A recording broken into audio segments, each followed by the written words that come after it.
Thank you for listening to this episode of Changes Big and Small. The guests today are sociologists and demographers Nekehia Quashie and Sarah Patterson. Dr. Patterson is a family demographer and sociologist.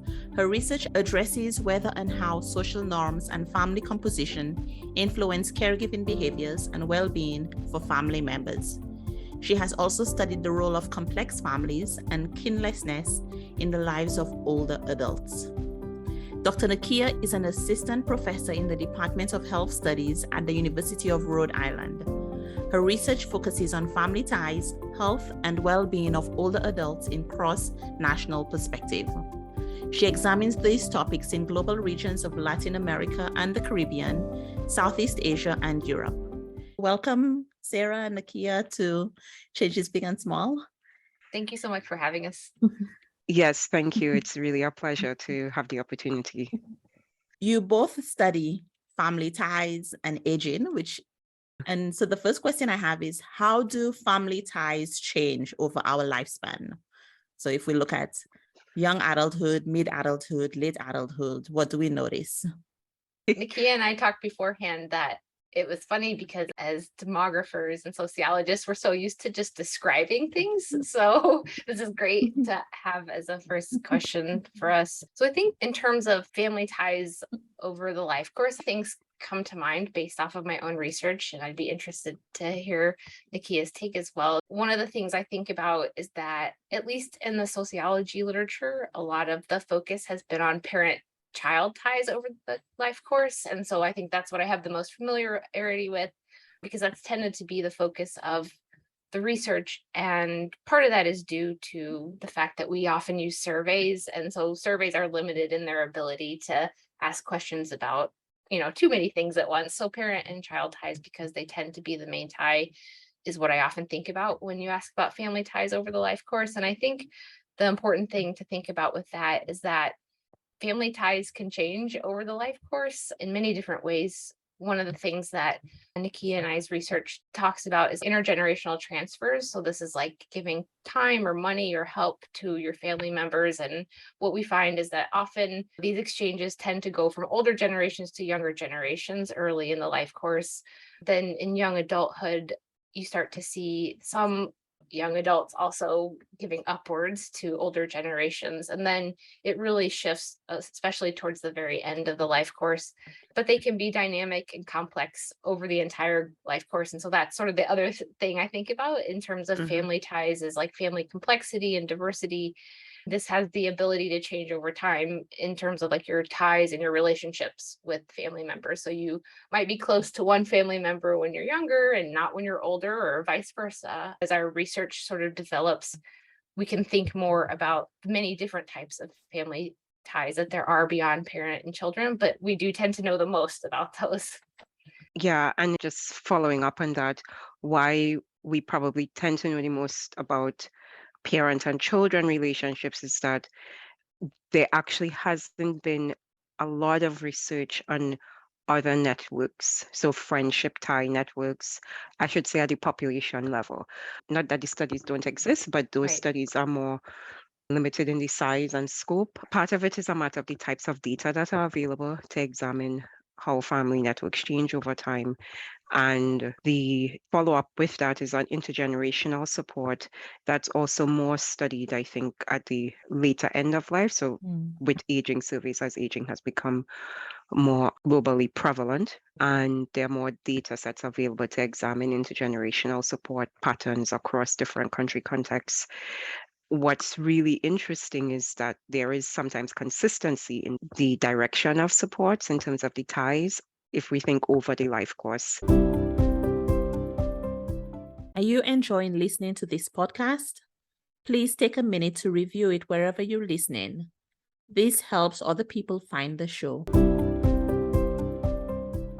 So in young adulthood, children typically need more support from their parents, whether that's for education or socioeconomic circumstances like unemployment or unstable employment, changes in their own partnership. So if children become divorced or separated from cohabitation, etc., they will still rely on their parents for support for instance, moving into their parents' home after divorce. Co-residence is an aspect of support as well. So that happens in young adulthood. It can happen in middle adulthood too, for sure. And middle stereotypically conceptualized around late 30s, 40s. But how that's defined across Right. countries will also vary. The point is that in some countries, this downward support continues regardless of the age, but the intensity may differ. Just to clarify, the downward, it's parents providing support to children. So you may not see so much change if we look at families across our life course, but you will observe in some country contexts that it's more common for parents to continuously provide support to the children. And in other places, it's the reverse, that children are more likely from young adulthood upward to provide support to their own parents and grandparents. I guess socioeconomic status and social context, like what's happening in the world at the time, may factor into that as well. So, for example, now there is a lot of talk about millennials not being able to afford homes or not having the amount of disposable income that their parents' generation had. Right. So as we watch what else is happening in the world in terms of opportunity or job market, then that also affects the direction of the flow of support. Right, for sure. And to build on something Nekehia had talked about, co-residence is like a great example of that. There's a lot of research that came out after the recession, at least in the US, that people were doubling up, that family members, especially young adults, were moving back in with their parents because of the socioeconomic situation. And I think you sort of saw variations of that with the pandemic and people making decisions in that way. So I would definitely agree with that. Also, we kind of alluded to it that there are differences in different parts of the world. From my own experience, I think being from St. Lucia, being from the Caribbean, there's often an expectation that that switch will flip at some point where when you're younger, your parents will provide more for you. And when you have more means, you're going to help them out as they grow older, especially with countries that do not maybe have the social system net that would be able to provide support or help for older adults. Yeah, exactly. And this is basically what I study. I look at cross-national patterns of family support, but also looking at it in different contexts where data is available. And some of my own work from within Latin America and the Caribbean does show that as a region within Latin America and the Caribbean, there is this commonality, you can say, of children being the providers, main sources of support, traditional sources of support to older adults, because many countries do not have social welfare systems to support older adults in health and care, but even economic supports, pension systems are not generally strong if you compare it to North America or within European countries. But then there's still a lot of variation across countries within the region.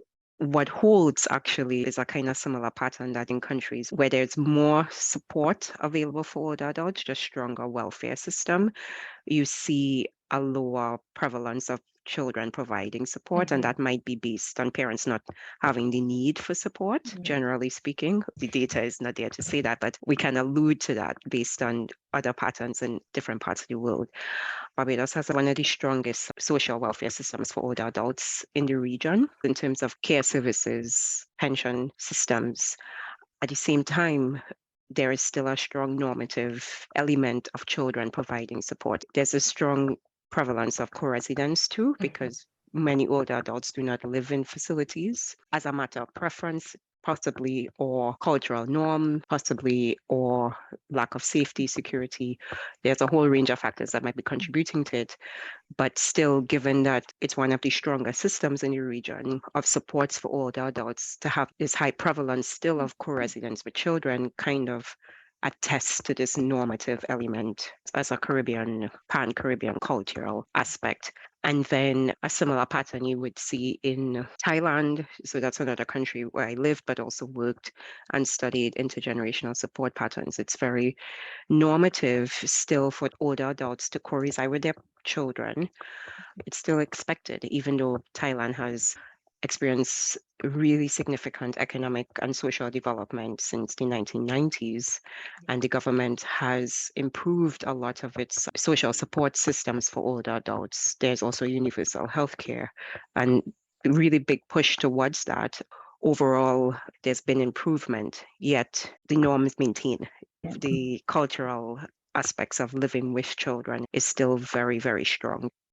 Some of my own work also looks at the differences in the well-being between parents who co-reside with their children versus those who live non-co-residents. Parents who do not live with their children actually have higher risks for psychological distress than those who live with their children. A lot of that is driven by that's normative to live with your children. So if you're not in that demographic It's like the state, stigma of it. yeah, right? maybe it's the stigma, and then also Or even the feelings of abandonment. feeling of abandonment, exactly, or just being separate from the norm Yeah. overall, and what you might have expected, what you would have prepared for, Yeah. that doesn't hold up within your life. So there's that at like two extremes of geographic regions, but with similar cultural underpinnings. But then even within the European context, there's a lot of variation too. And we see that in Southern European countries, there's stronger norms of co-residence and family cohesion relative to Northern and Western European countries.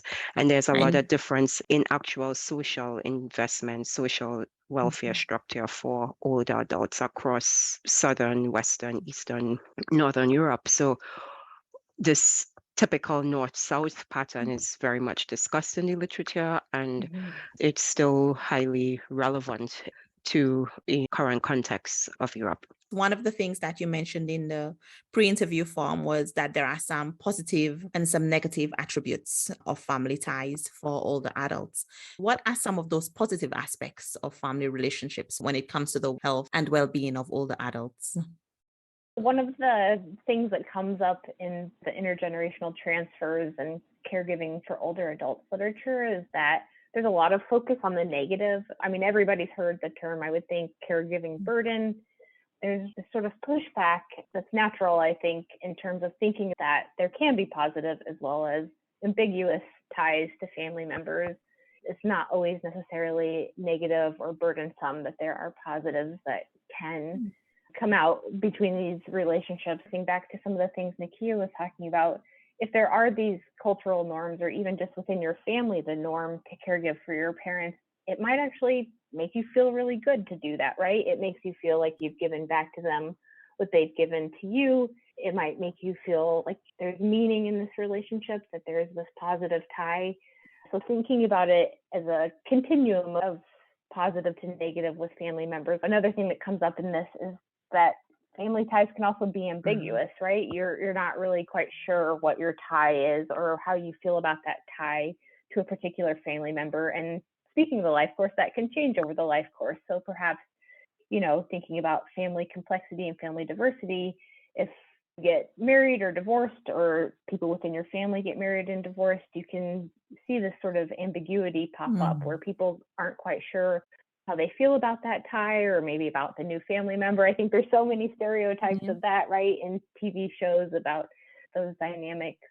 So yeah, I think it's important to think about the fact that, again, these ties are very complex and dynamic, and that they can range in how people feel about them across the life course, across the tie, and as they age and their parents age as well. Are there any specific examples? This is not in my research, but just doing literature reviews related to work on caregiving. There is, more so caregiving amongst older adults, which is typically the partnership. So one partner providing care for another partner.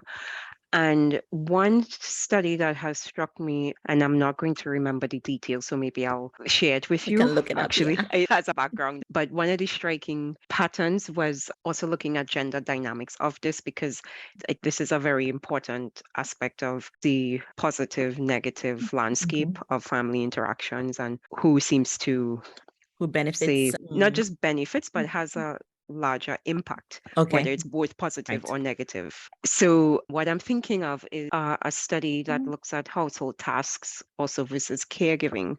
And caregiving can be very intense. So there's also a lot of work that looks at the intensity of caregiving and how it differs for your health outcomes and well-being broadly, life satisfaction, or maybe even loneliness, and more direct actual physical health, mental health, etc. So the study that I'm thinking about looking at women who provided household tasks to their partner who is also disabled. So they provide care as well, but different types of care. And you could think of care as personal care, but also everything surrounding that, like doing household chores.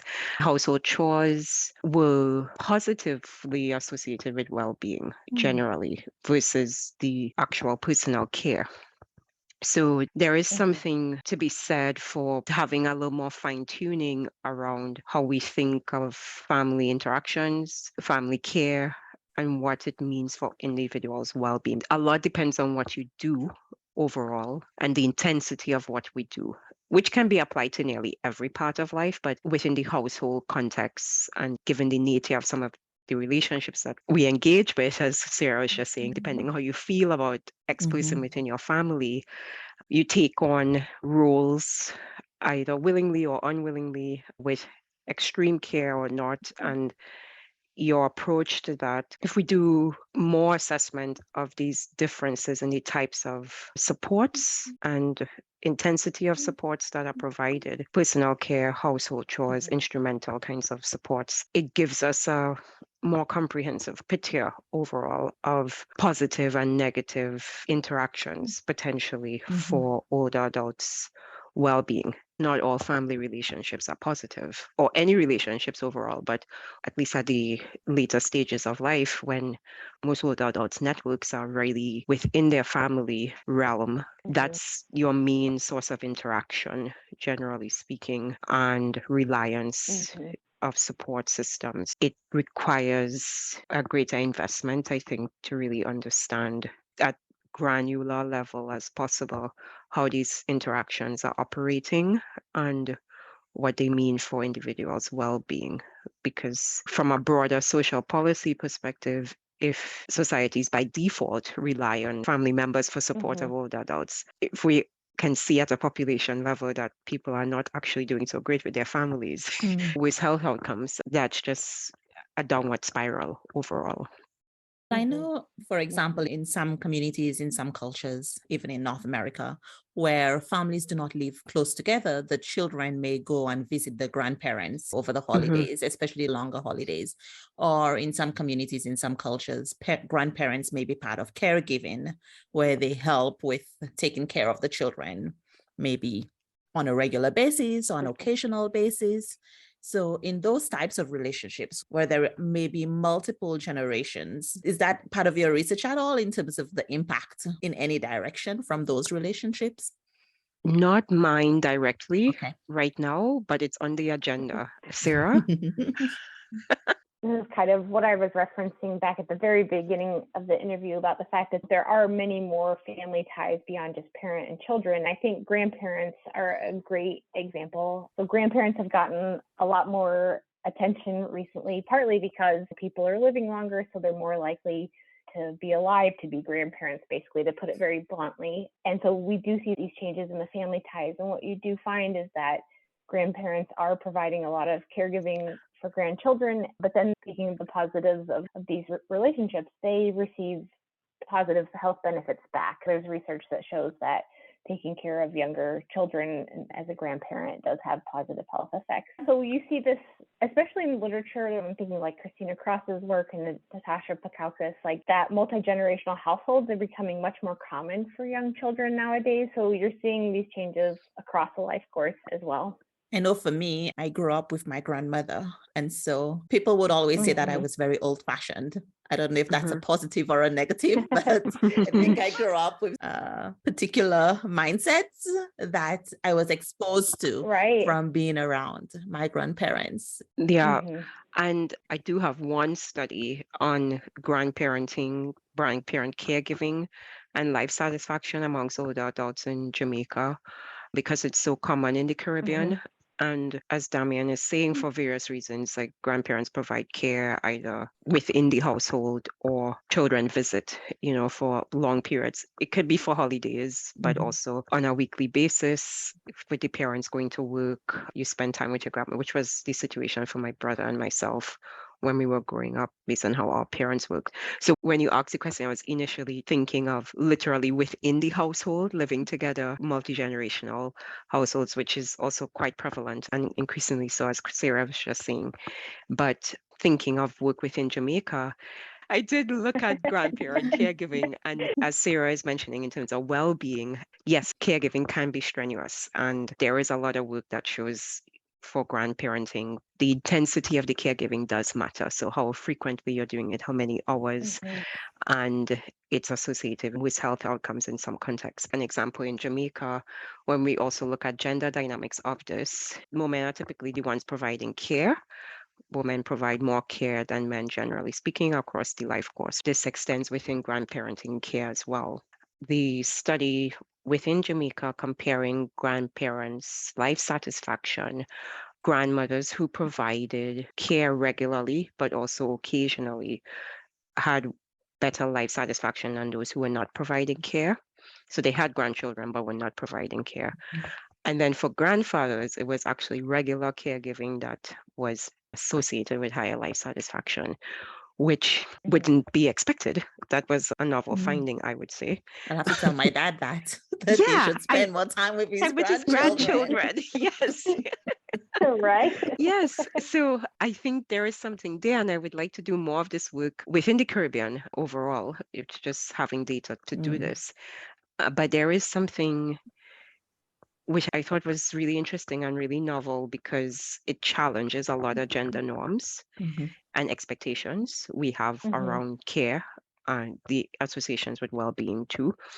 And especially in the Caribbean context where men are generally not seen as being very active in the household Well, overall. that's also interesting because when I Mhm. think about parenting versus grandparenting for men in the Caribbean context, or even outside of the Caribbean, but within Caribbean families, what I notice is that the parenting of grandchildren or the caregiving of grandchildren is much more fun and relaxed. So maybe it's much more life-giving than Right. when you have to actually parent your Yes. children, right? Right. And so the Yes. person that my father is with his grandchildren is not the person that brought me up, Right. So, Oh, for sure. so Yeah. I can Yeah. Right. see Yes. how caregiving for as a grandfather could be really energizing and a positive outcome. Men, yeah, that's Yeah, interesting. it is interesting. It's interesting to think about in terms of what is happening there. Is it because it's not your own child? Because I feel that way about seeing my mom interact with the grandchildren too. So it's like, is it the parent-child versus grandparent-grandchild tie, or is it just aging in general? Because as Nekehia's research found, you do find that men are more likely to caregive when they are older in terms of grandparent-child, or grandparent and grandchild care, but also for their spouse. And so is this a change across the life course as if they, feel like that becomes an option for them as they're older or becomes more necessary? I don't think that there's a lot of resolution in terms of what's happening there, but I think that that's a really interesting thing to think about in terms of the tie versus the natural process of aging and how we develop as family members over the life course. Yeah, I completely agree. And another level that I would add that needs a lot more investigation overall is specifically within grandparenting, but men's caregiving roles is what does the care look like? Because part of the fun, energizing aspect, not disputing it, is also based on the nature of what they're doing. So in the Jamaican context, at least for the study that I did with colleagues in Jamaica, there's no gender difference with caregiving, but there is still a reality that women do provide more care than men. It's both grandmothers providing regular care and occasional care. So it's something about the caregiving in itself, regardless of the intensity, broadly speaking, is beneficial to women. So is this fulfilling some kind of gender norm, or is it also a matter of what they are doing with the children? But for grandfathers to see that it's regular care And this is almost daily. So is it about seeing your grandchild daily, or is it that you have more fun time? Like you look forward to the fun time, basically. If Some it's meaning to your life for. yeah, it's giving Yeah. meaning to your life based on the activities that they're doing. We don't have a lot of resolution and clarity on what grandparents do with their grandchildren, at least not that I can point to off the top of my head. I know that there are so many studies that look at this level of detail. And I think this is where it's going to be really interesting to see how that differs. Well, of course, the age of the children matter as well, because the level of dependency varies across all ages. So if you are doing more active kind of activities with them, that can be energizing versus things that need more intense, acute attention because of the level of need. But maybe it's energizing because it's not your entire day that you're doing that as a grandparent versus a parent, depending on if you are the main caregiver or not. Because I think that also is a difference if you're the main caregiver as a grandparent versus more occasional even if care. regular. Even if exactly. It's interesting because I think in a lot of places, when people think about caregiving or care getting as an older adult, then they think about children. Like I know, for example, in the Caribbean context, people will often say, oh, aren't you going to have a child? Who's going to take care of you when you're old if you don't have a child? Yeah. And that doesn't come up so much in terms of partners. I mean, sure, women tend to live longer than men, but still there is an opportunity for men to be involved in caregiving for their partners as well.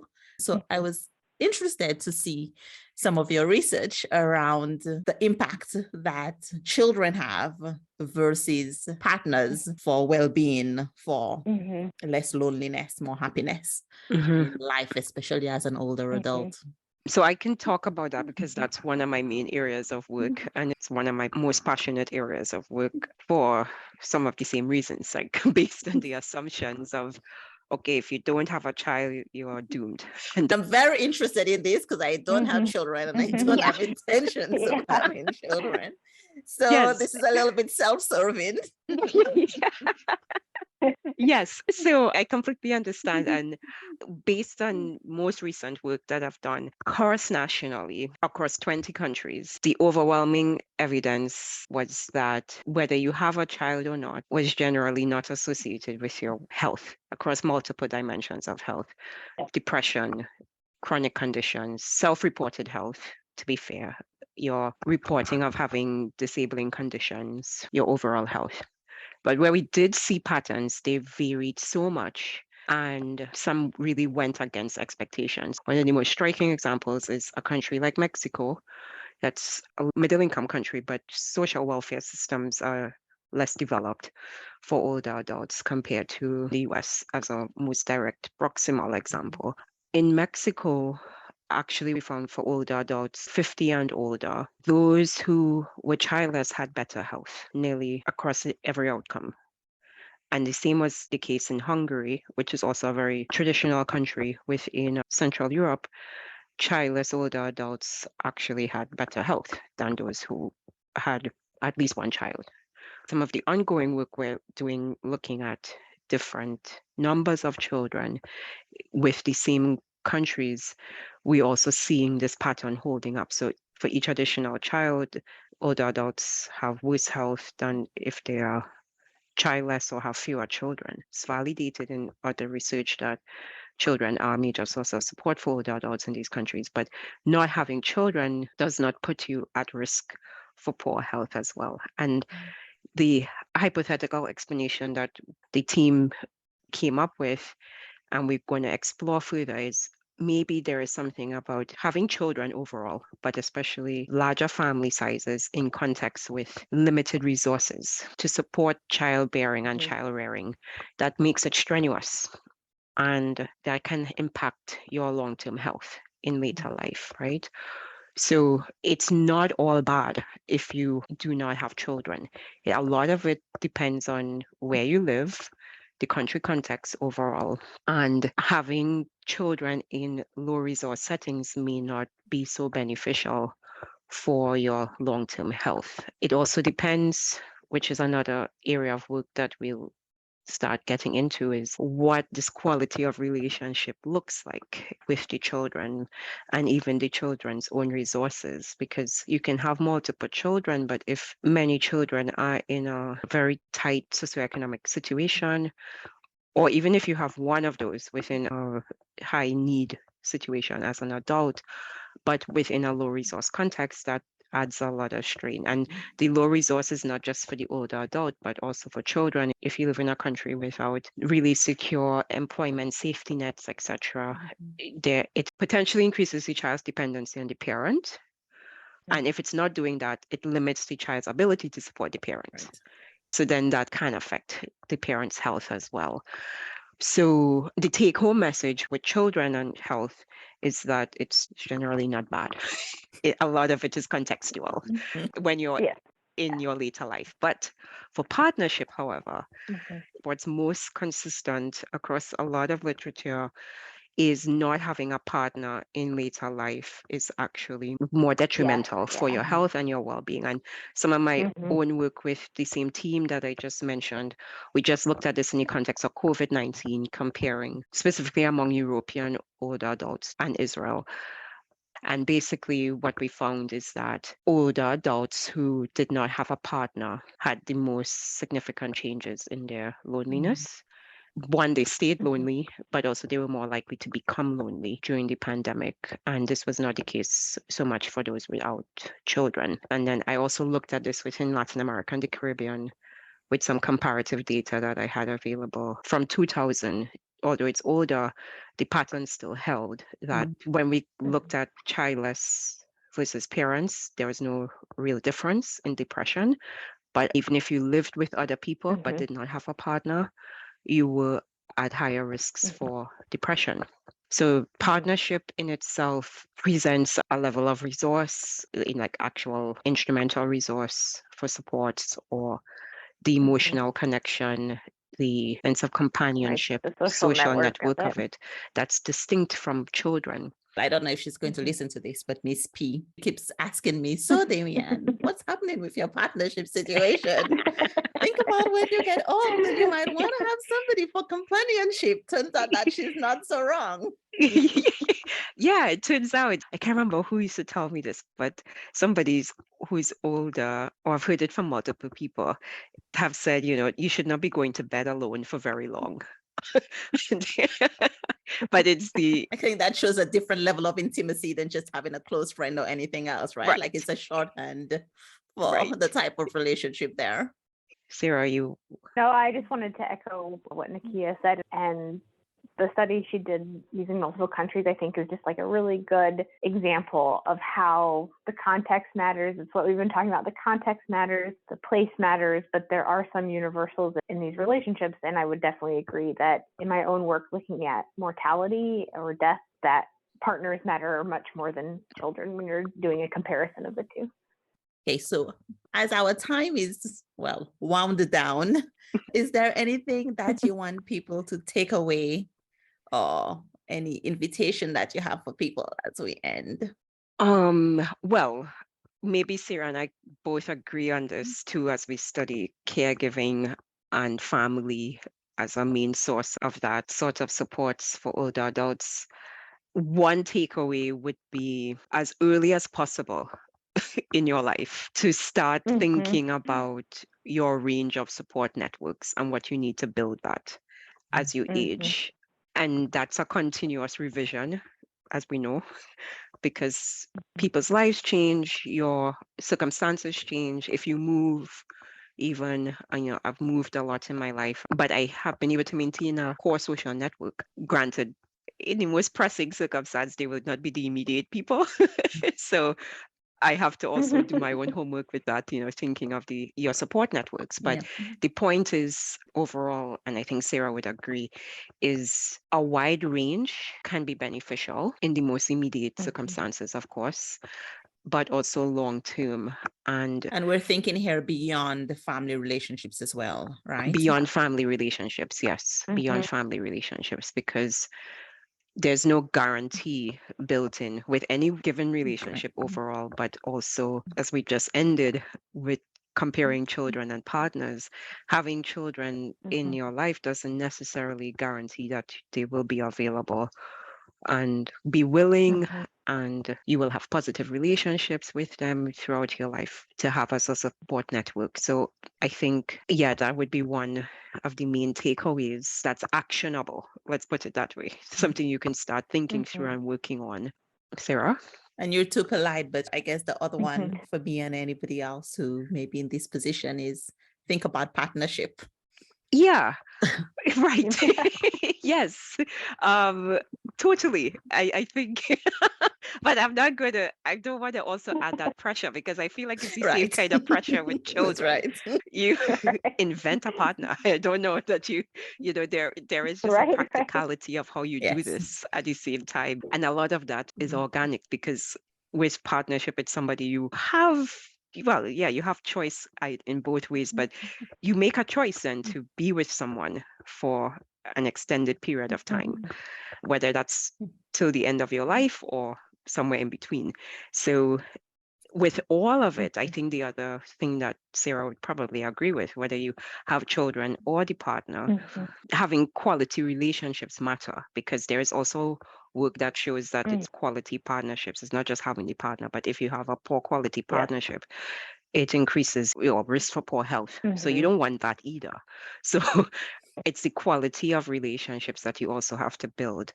And there's emerging work on singlehood, over the life course that I haven't really followed as yet, but I will start paying attention to more, because thankfully there's a lot more calling for attention on lifelong singlehood. This is increasingly common. It's a different family structures, different social network structures that are really critical. And what I will not advocate for is putting so much attention to and having a partner for your later life, because it's not to say that it's not at any cost, right? It's not at any cost. It's not at any cost. And it also varies so much by generation and context. So the whole idea of these traditional quote unquote resources for supporting later life, I would say, is driven by how social policies are designed. So we have a role as society to advocate for policies that are going to account for individuals rather than family status. That's a good point. Yeah. That's what so I thought at an actionable level, at the individual, I would say it still comes down to broadening our range of social networks and the quality of relationships that we have within those, because they definitely matter for our health. And I think COVID definitely shows us that overall. Sarah, last words? No pressure. Yeah. No, I just want to say exactly what Nekehia said. I think Nekehia had it spot on. Just one small elaboration on it, and tying sort of what she said together, is that thinking about these ties beyond just the traditional ones we think about, like our parents or our children or our partner, and thinking about our broader social networks, like she was saying, in terms of like your friends. I don't know if other people have this, but talking about like retiring with your friends or things like that. And you might, talk about that or joke about that with your friends, but I do think it's important. So like, just to give you a personal anecdote, like my best friend knows my end of life plan. I've shared with her what I want in terms of caregiving and end of life planning. I think that's kind of shocking to people or depressing to people. But again, as Nekehia pointed out, I think the pandemic sort of made these issues front and center for a lot of people. And so for me, it was important not only for my family to know, but also for her to know. And so just thinking about the fact that these issues do come up, and your social network can include other people other than what we traditionally think of as your family tie. Like family can encompass many people, and those people will also be important as you age. Yes. I think that's a great place to end. Thank you for your time. Thank you the so much. Timeline and stuff. Yeah, thank you. I really appreciate it. Yes, thank you. Yeah, It was really wonderful and really great conversation. Yeah, it's always nice to be able to talk about our research in different ways. So this was really Great. Thanks to both of you. And I hope you have a nice weekend and a good rest of your day. You too. Thank you. Great. Bye. Thank you.